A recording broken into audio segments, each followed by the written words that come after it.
Oke, Pastor Obaja Bimo, Yes. Om Bimo.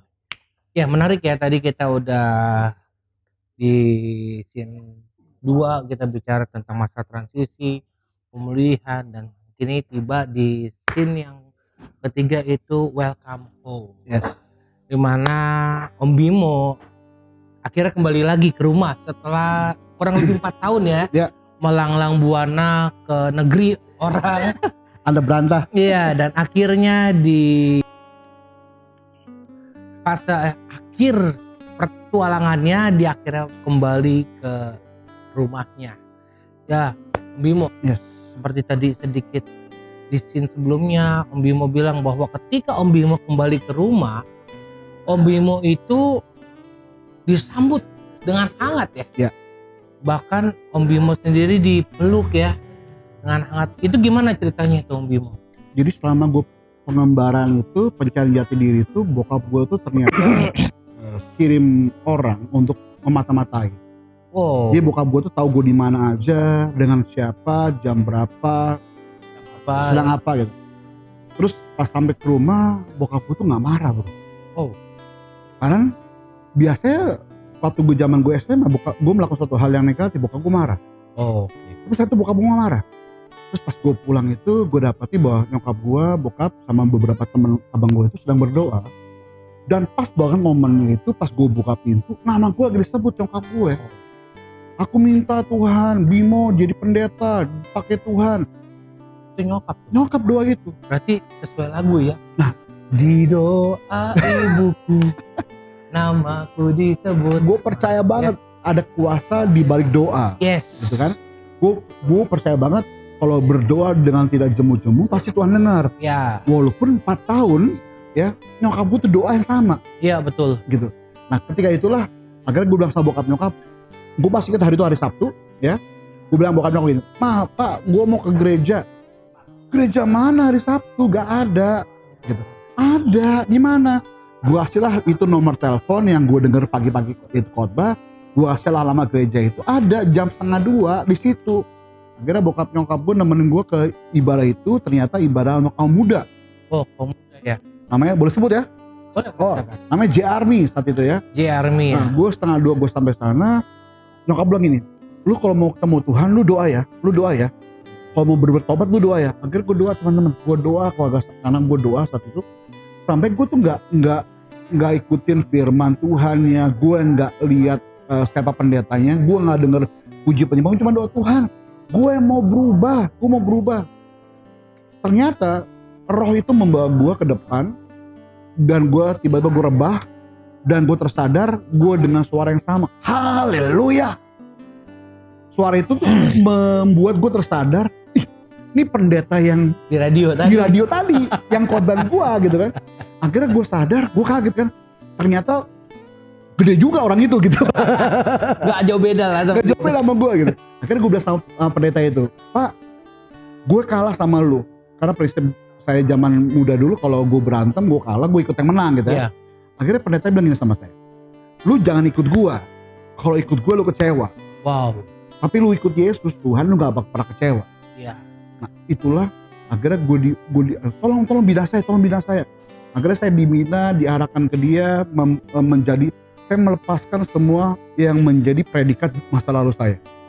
Keren banget ya. Gitu kan. Terus saya cuma inget bahasa yang gampang, kamu diterima apa adanya. Wow. Gitu. Itulah Tuhan kita ya. Ya. Dia menerima kita apa adanya. Sekalipun kita punya masa lalu, sekalipun kita punya masa lalu yang kelam, dia nggak pernah memperhitungkan kesalahan kita. Amin. Asal ketika kita kembali, kalau kita kembali ke rumah kita sungguh-sungguh ikut sama dia dan meninggalkan semuanya. Ya. Tapi setelah pastor meninggalkan semua itu, ada nggak sih di pertengahan perjalanan pastor merasakan, aduh gue kangen nih coba ini lagi gitu. Karena yang kita tahu ya. Orang yang terikat dengan narkotika, terikat dengan seks bebas, dan terikat dengan segala macam, itu kan pasti tidak semudah itu untuk melepaskan. Betul. Semuanya secara instan. Ya, betul. memang tidak semua seperti itu. Tapi saya percaya pasti itu tidak semudah yang dibayangkan Betul, seperti itu. betul. Lalu ada nggak sih fase-fase seperti itu? Fase terberat itu bukan ketika awal kali melepaskan. Iya. Awal kali melepaskan kita bisa komitmen, gue mau melepaskan. Tapi yang paling sulit adalah di pertengahan. Di pertengahan. Di pertengahan. Saya berhenti 98 akhir, 99 saya diproses Tuhan menjadi hamba Tuhan, 20.000 saya mulai pelayanan gitu ya. Terus saya mulai berhenti itu sekarang 2020, berarti saya berhenti 7 tahun lalu hilang sugesti 2013. Dari 2000 atau 98 sampai 2013 berapa tahun tuh? Sekitar 5 tahun ya. Itu bayang-bayang sugesti, bayang-bayang sakral tuh ngikut. Masih ada ya? Masih. Saya udah berhenti. Yang paling bahaya adalah ketika saya tidur gitu ya, saya tidur itu sugesti saya muncul. Saya dikasih mimpi saya sedang pakai berbanyak barang itu. Barangnya bangun pagi barang saya sakit semua dan saya merasakan saya pengen sekali. Tapi saya mau Gitu. tanya Pastor, berarti benar yang kata orang itu kalau orang yang sudah sakau, orang sudah pakai gitu, dia tuh merasakan badannya kayak gak nyaman gitu, dan benar-benar kayak orang kusuk katanya gitu, betul apa seperti itu? Kalau pernah ketiban beras satu karung besar yang 50 kilo 5 kilo? ya, 50 kilo yang besar itu Oke. lu lempar terus lu lagi rebahan, puk, lu rasakan aja bagaimana sakitnya. Katanya seperti itu. Yang sakit itu bukan di kepala, yang sakit itu di punggung Pak. Oh, sendi-sendi ya? Iya, di sendi belakang tuh sakitnya minta ampun. Kalau nggak make itu sakit banget. Tapi Iya. kalau dengan titik terakhir kita make di 2 gram maaf ya, terus kita make langsung 2 gram overdosis. Oh, Gitu. Jadi saya lawan itu bagaimana caranya? Saya ingat lakukan pertama adalah saya doa puasa dengan Daniel. puasa dan Puasa dan saya lakukan itu, saya cuma ingat Tuhan lepasin. Itu apa namanya? Sugesti itu bukan hanya tidur, tapi ketika saya lagi bawa motor itu kayak apa ya? Kayak roh ngomong, beng gitu. Ayo make, ayo kesini ya. Bagaimana saya melepaskan saya pertama kali? Saya buang nomor telepon saya keluar dari komunitas yang lama, saya saya nutup pintu, ya, sampai Tuhan buat saya nggak punya uang sama sekali. jadi menutup akses semuanya ya? Akses sama sekali. Jadi uang saya yang pertama saya punya dari hasil itu, kalau bahasa orang-orang kita begini, duit setan dimakan jin. Ya. Saya dapatnya gampang, habisnya gampang. Oke. Seketika itu pleng, habis. Sampai saya masih ngerokok, gudang ada filter. Saya masih ingat harganya 12.000. Saya kumpulin koin 1000-an itu, 100-an itu sampai 12.000 saya beli. Sulitnya minta ampun. Iya. Sampai itulah saya diproses Tuhan. Terus saya doa sama Tuhan, bagaimana saya mau hidup dalam Tuhan. Saya diarahkan untuk sekolah hamba Tuhan. Ternyata kepercayaan Tuhan buat saya itu dinaikin. Iya. Nah, kesempatan yang Tuhan berikan itulah membuat saya dipercaya lagi oleh Tuhan. Dan saya nggak pernah mau buang kepercayaan Tuhan dalam hidup saya. Jadi saya berjuang sampai 7 tahun lalu saya hilang sama stres sugesti. Mudah-mudahan Hilang sama stres. Jadi saya tahu bagaimana rasanya teman-teman yang saat ini sedang berjuang untuk ninggalin masa lalunya ya. Narkoba, khususnya free sex dan narkoba itu 2 hal yang sama. mengikat yang kuat banget ya. Bisa lepas narkoba, pasti kita bisa lepas free sex. Kenapa? Karena setannya sama. Ular ngikat banget. Dosa free sex ini seperti ngikat seperti narkoba. Lu bisa ngelepas narkoba, lu pasti bisa ngelepas free sex. Iya. Gitu. Tapi tentunya doa orang tua tadi saya yakin. Ya, sampai sekarang mama saya, orang tua saya tetap doa untuk saya. Kenapa? Karena kita nggak bisa lepas dari topangan doa. Gitu. Ini menarik banget ya. Menarik banget dari seorang pemakai, sekarang pengedar, lalu bukan hanya itu, jadi seorang yang hidup di dalam seks bebas dan pada akhirnya bertobat dan sekarang dipakai Tuhan luar biasa. Bahkan sekarang punya seorang putri ya, Pastor ya? Bukan putri, jadi itu ponakan yang saya anggap sebagai anak saya sendiri. Oke. Terus saya tahu bagaimana cara didik. Oh. Nah, saya nggak pengen anak ini seperti saya dulunya. Oke. Jadi saya mendidik dengan cara yang baik, dan menurut Alkitabiah gitu. Saya benar kasih hati Bapak lah untuk anak ini. Itu pastor. Itu luar biasa banget. Jadi ada seorang putri ya, udah dianggap putri lah ya, pastor ya. Iya. Dia dianggap putri, saya sering lihat di Instagramnya, di Snapgramnya, bahkan di Facebook. Seorang Om Bimo sangat menyayangi putri ini. Nanti kita akan lanjut lagi siapa nama anaknya dan kok bisa sampai segitu sayangnya. Tetap aja di stay tune di channel kita. God bless you. Jadi itu anak adik saya kandung. Oh, saya anak nomor adik. 2, adik saya nomor 4. Jadi dari umur 3 minggu ya, 3 minggu setelah dia lahir itu sudah di tangan saya. 3 minggu 3 minggu. masih merah-merah. Masih merah-merah. Jadi mamanya ada, papanya ada, tapi kayak saya ingetin Tuhan. Saya inget Tuhan, kamu tuh saya adopsi. Kamu tuh saya pungut, kamu tuh saya ambil dari lumbur kelam lalu menjadi hamba Tuhan. Ya. Terus ajarkanlah ini kepada semua orang. Saya ingat dalam Ulangan pasal 6 itu kan, ajarkan pada anak cucumu gitu. Nah, karena saya tidak punya anak, lalu saya dikasih modal sama Tuhan berupa ponakan tadi. Saya didik dia mengenalkan Tuhan secara pribadi, mengajar dia untuk berdoa, mengajar dia untuk angkat tangan, menyembah Tuhan, untuk dia bisa muji Tuhan. Puji Tuhan ya, waktu umur 1 tahun kurang, masih mungkin 8 bulan, dia bisa angkat tangan gitu, lalu haleluya, haleluya gitu.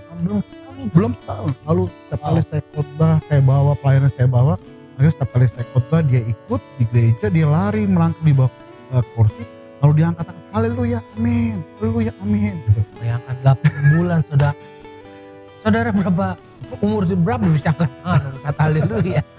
Ya, jadi saya mengajarkan bagaimana hal-hal prinsip tapi mendasar yang sangat mudah.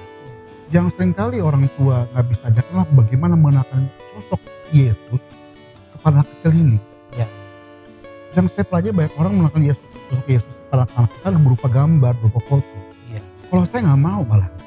Saya mengajarkan bahwa Tuhan itu ada di surga. Iya. Jadi bukan pada bentuk barang ataupun foto, tapi Yesus mana? Mana Tuhan? Haleluya. Jadi saya mengajarkan bahwa Tuhan itu ada di mana-mana. Ya. Akhirnya sekarang umurnya baru 1 tahun jalan 6 bulan. Baru 1 tahun 6 bulan. Itu bisa ngomong amin, bisa minta segala sesuatu, bisa komunikasi. Jadi saya mengenalkan firman Tuhan, bangun pagi, tidur malam, kasih firman Tuhan. Efeknya apa? Efeknya adalah kecerdasan, kalau kita bilang. Jadi kalau kawan-kawan di rumah, ya keluarga kanan, yang masih keluarga punya baby-baby kecil ya, ajarkan firman Tuhan. Ya, itu membuat mereka itu sangat pandai cerdas, saya yakin itu. Karena kalau kita bilang kan dari umur 0 tahun sampai 12 tahun, mereka belajar Taurat. Ya, akhirnya kalau teman-teman lihat orang-orang Israel itu cerdas, jenius.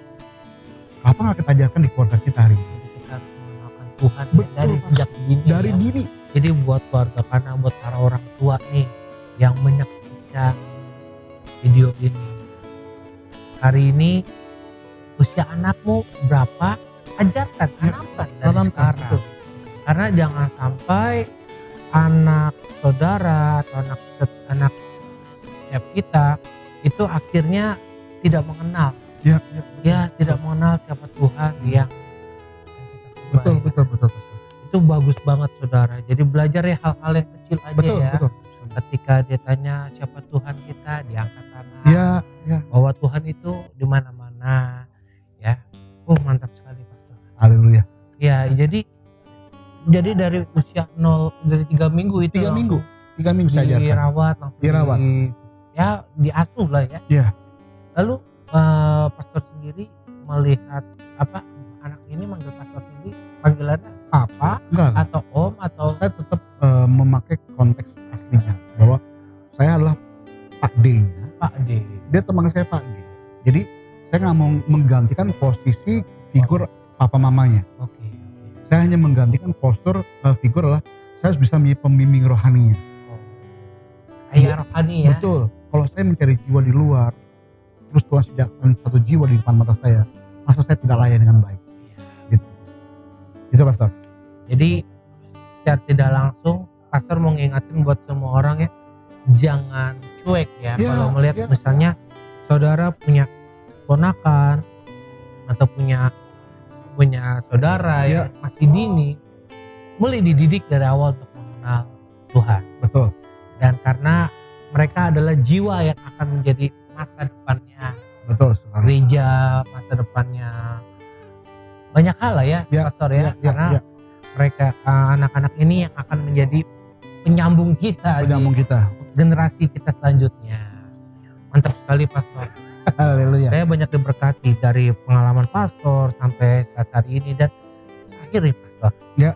pelayanan tanpa mimbar. Ini yang saya sering lihat di Pastor punya quote, punya poster ya, Ya. sering di Facebook, di Instagram, di manapun. Pastor selalu membuat hashtag pelayanan tanpa mimbar. Bisa dijelaskan? Ya, jadi 3 tahun lalu saya melepas pengembalaan saya, sempat mengembalakan, saya lepas pengembalaan saya. Lalu ada di masa saya titik, bukan nol ya Pastor, tapi di minus. Minus ya. Saya mengalami begitu besarnya masalah. Lalu saya buat tersungkur sama Tuhan ya. Bukan berarti orang Kristen nggak punya masalah loh, ya. Bukan berarti pendeta tidak dihantam masalah. Karena pemrosesan Tuhan itu setiap hari. Ya. Terus saya ada titik minus, Tuhan ingetin sama saya. Ada seorang hamba Tuhan, dokter bilang sama saya, Bim, pelayanan itu bukan hanya di mimbar. Itu doang ngomong awal. Terus saya tanya sama Tuhan, kasih saya visi untuk jiwa-jiwa apa yang saya lakukan. Terus Tuhan bilang sama saya gini, simpel bahasanya, lepas jubahmu, taruh dasimu, kamu turun ke jalan. Itu jelas kan. Lepas jubahmu, taruh dasimu, turun ke jalan. Akhirnya saya minta sebuah kalimat yang bisa membuat saya tuh fokus. Pelayanan tanpa mimbar. Oh. Akhirnya saya makeover diri saya lepas jas saya lepas dasi saya lepas jubah saya hanya memakai baju apa adanya sehari-hari. Kalau teman lihat hari ini masih rapi loh. Baju pantai. Ini rapi loh, ini asli saya rapi. Biasanya saya pakai celana pendek ya, saya pakai celana pendek. Biasanya saya menginjil tuh bukan di gereja. Kenapa saya bukan di gereja? Saya diingatkan Tuhan awal-awal gitu. Kamu bawa center, kamu sorot ke center di ruang terang, apakah berguna? Saya bilang sama Tuhan, enggak. Bagaimana berguna ya? Ditaruh di tempat yang gelap. Suatu masa, saya pernah menginjil itu di sebuah diskotik di Bali. Ya. Diskotik di Bali. Jam 4 pagi saya masuk ke sana, ya. Di Jakarta itu sama, jam 4 masuk ke sana. Saya ambil mic-nya, itu punya DJ, saya cuma ngomong bertobatlah sebab pelajaran sebulan dekat. Di Jakarta pun sama. Karena saya diingatkan Tuhan, saya tidak sempurna memang, ya, tapi dipakai Tuhan untuk melayani orang-orang yang tidak sempurna. Ya. Kenapa saya pernah di tempat dulu seperti itu? Saya diingatkan Tuhan supaya saya melayani orang-orang yang sama seperti saya dulu. Iya. Ya, pelayanan saya kira tanpa mimbar. Kenapa? Banyak gereja tidak mau menjangkau orang-orang diskotik, tidak menjangkau para PSK, tidak menjangkau para drugs user dan drug dealer. Tapi saya yang tanpa jubah gereja, saya mau ke bawah. Hasil saya tanya di panggung diskotik itu, saya tanya mereka gitu, apakah Tuhan tidak ada di diskotik? Mereka serentak, tidak ada, katanya gitu, lagi mabuk kan. Terus saya jawab begini, kalau Tuhan tidak ada, kenapa saya bisa jadi seperti sekarang ini? Jadi karena saya dijumpai Tuhan dalam keadaan mabuk dan di diskotik pun Tuhan. Artinya kalau Tuhan tidak ada di diskotik berarti Tuhan kita terbatas. Tapi bagi saya Tuhan ada di mana-mana, bahkan tidak terbatas. Itulah kenapa hashtag itu pelayanan tanpa mimbar. Jadi saya melayani orang-orang banci, pemakai narkoba, diskotik dan sebagainya yang tidak pernah dipandang oleh gereja. Ya. Tuhan kasih untuk semua saya. Betul. Kamu layani. Pelayanan tanpa mimbar, hashtagnya yang kedua suplemen jiwa. Saya posting di medsos saya. Saya bilang teman-teman saya yang lain, yang orang tolong jangan di like. Kok nggak di like? Kan bagus spotnya, kan bagus firman. Khususnya untuk orang-orang yang belum kenal Yesus, silakan. Kalau sudah kenal Yesus, gak ada manfaatnya. Kalau teman-teman lihat ya, pencet itu di Instagram, hashtag itu, yang mayoritas yang like adalah orang-orang yang di luar sana. yang belum kenal Yesus. Bahkan banyak mereka diberkati, ini keren. Kenapa? Karena mereka pun terinspirasi untuk melayani orang-orang yang sama. Orang-orang itu butuh Tuhan. Itu pastor. Jadi menarik ya. Kita akan bahas lagi pelayanan tanpa mimbar dari Bimo, Pastor Bimo. Karena memang nggak bisa dipungkiri Pastor. Ya. Sekarang banyak gereja atau banyak hamba Tuhan akhirnya fokus dengan mimbar. Ya. Karena buat mereka kalau bukan mimbar itu bukan pelayanan. Kita akan bahas lebih dalam lagi tentang pelayanan tanpa mimbar. Yes. Harus dimiliki, bukan hanya buat saudara yang menyaksikan, bahkan setiap kita hamba Tuhan, khususnya saya juga sebagai hamba Tuhan, bahwa pelayanan tanpa mimbar itu perlu ada di dalam suatu gereja ya. Oke, stay tune terus di channel kita. God bless you. Oke, Pastor. Ya. Kita udah masuk di segmen terakhir ya. Yes. Dari acara ini ngobrol kana. Ini masih bicara soal pelayanan tanpa mimbar. Ya. Saya kan Pastor bilang Pastor datang ke orang-orang atau jiwa-jiwa yang tidak dipandang ya. Betul. Seperti banci-banci, seperti PSK, Ya. seperti orang-orang kita tolak lah. Ya. Bahasa kasar. Itu awal mulanya dalam pelayanan Pastor itu ada nggak sih penolakan atau hambatan-hambatan? Karena kan yang kita tahu ya, kalau seperti itu kan tidak mudah gitu. Ya. Pasti ada penolakan atau mungkin ada pikiran, ih ngapain sih orang gitu loh. Ya. Tentunya ada ya Pastor ya. Jadi pertama kali gua ada di gereja ya, gua kenapa kasih visi gitu sama Tuhan. Awalnya gini, ketika ada orang datang kumuh gitu ya, bau, terus saya tahu dia orang jalanan, datang ke gereja, di sebuah gereja itu ketika dia di tengah-tengah ada seorang ibu-ibu yang agak necis dengan tas mahal gitu ya. Ketika orang itu duduk sebelah kirinya, dia pindahin tangan saya ke kanan ya, terus gak berapa lama dia begini tuh. Akhirnya saya melihat di atas mimbar, saya melihat seperti itu, bilang loh, kok gereja menjadi sebuah penghakim. Ya, kalau saya cermati bahwa orang ini sudah butuh Tuhan, tapi karena sikap orang Kristen tidak welcome, orang ini bisa tertolak, akhirnya orang itu bisa juga nggak datang lagi. Iya. Ya, penghakiman itu bukan kata lu dosa, enggak, tapi dengan sikap kita itu bisa membuat orang itu terhakimi. Iya. Awal pelayanan saya itu tentunya itu nggak mudah, Pastor ya. Nggak mudah, kenapa nggak mudah? Karena ketika saya membawa bendera pelayanan tanpa mimbar itulah, banyak gereja nggak ngundang saya. Oh, jadi semenjak Pastor masuk dalam pelayanan tanpa mimbar, banyak gereja akhirnya antipati ya. Antipati. Itu sekitar 1,5 tahunan itu sama sekali nggak ada panggilan pelayanan sama sekali. Oh, 1,5 tahun. 1,5 tahun. Tapi Tuhan tetap kasih tahu sama saya, kamu melayani bukan hanya di mimbar. Oke. Karena banyak orang mengejar sekolah teologi ya, banyak orang mengejar pastor itu hanya untuk namanya mamon. Ya. Mimbar otomatis dengan amplop. Ya. Tapi justru saya melayani jiwa-jiwa yang notabene tidak mendatangkan amplop. Karena saya cuma tahu bahwa Allah saya sanggup mencukupkan apa yang saya butuhkan. Disitulah agar orang melihat karya Tuhan luar biasa. Banyak orang kenal Yesus, banyak orang yang belum kenal Yesus sama sekali, lalu mereka minta dibaptis gitu ya. Tuhan mulai membawa nama pelayanan mimbar ini untuk memuliakan nama Tuhan, bukan sayanya. Nah, banyaklah orang mulai kenal itu, notabene identik dengan saya. Akhirnya gaya saya seperti sekarang ini ya, mereka undang khotbah di mimbar, saya begini loh ya, saya nggak pakai jas, nggak pakai dasi, kalau mau undang silakan, nggak silakan. Kalau bagi saya, lu nggak undang gua pun selama ini gua nggak urusan. Iya. Kayak bawa begini, justru banyak orang dibukakan Tuhan, banyak orang diubahkan Tuhan, bahkan banyak orang bisa terima Yesus Tuhan karena kita jadi diri kita apa adanya. Gitu Pastor. Jadi pembelajaran luar biasa hari ini ya, lewat pelayanannya Om Bimo saya manggilnya, bahwa pelayanan tanpa mimbar itu memang bukan berbicara soal amplop ya Mas. Ya, betul. Itu bicara dari hati. Hati. Karena pelayanan dari hati itu yang paling sulit, karena sekarang banyak orang mencari sesuatu hanya lewat pelayanan. Ya, betul.